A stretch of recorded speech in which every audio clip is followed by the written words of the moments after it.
God showed up. Here is a fluent young woman telling her story of deconstructing from atheism. Worth a listen. Today I want to tell you about the first time back when I was an atheist, the very first time I thought, could I be wrong about all this? Might there actually be something? So growing up, my mom was a high school art teacher and I was her designated museum buddy all growing up. And basically what that meant is that no one else in my family wanted to go to art museums with her. And I loved going to art museums. So she and I would always go together. And on this occasion, I was about 19 years old. I think I was home from college. So I'd been an atheist for a while because I became an atheist in about the 5th grade. And we went to the art museum and I found myself standing in front of a painting of the Mother Mary and Jesus, of all things. And I just couldn't, to this day, when I go to art museums, I just can't get over the folds in fabric that people are able to paint. Like, I was staring at this canvas just in awe that on this flat canvas, the artist was able to achieve what looked like real folded fabric with like the shadows and everything. So that I remember the robe was red that I was looking at. And I remember standing there just being in awe of this human ability. And my mom came up behind me and goes, "You know, Trisha." And that was always the beginning of, like, when she was about to drop some knowledge on me, she would always start it with, "You know, Trisha."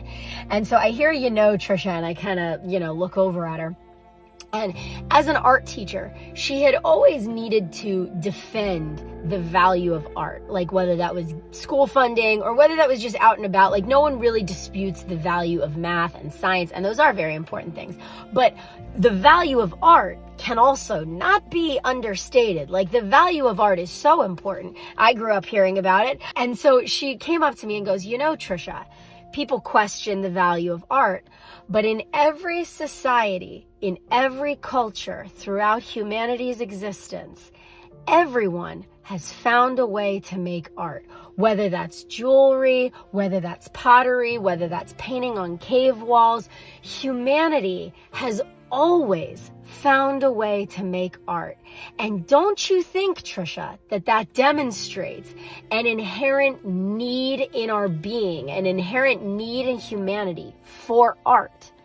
And I stood there and I was just like, yeah, of course, but it was a phenomenal point. And she walked away and started looking at another painting. And there I am staring at the folds in this red robe, thinking about this knowledge bomb that my mom just dropped on me, and thinking about the other ways in which that applies to humanity. Because what other things have manifested spontaneously in cultures across the world who have never spoken to each other? Well, we've all determined that it's important to have food. We've all developed our own cuisines and our own cultural ways of making food for ourselves. We've all learned to gather water. We've all learned how to procreate. We've all learned how to make art, and all these things are needed in humanity. However, as the atheist that I was, staring at the painting of the Mother Mary and baby Jesus that I was, I couldn't help but make the leap in my mind, well, what about religion?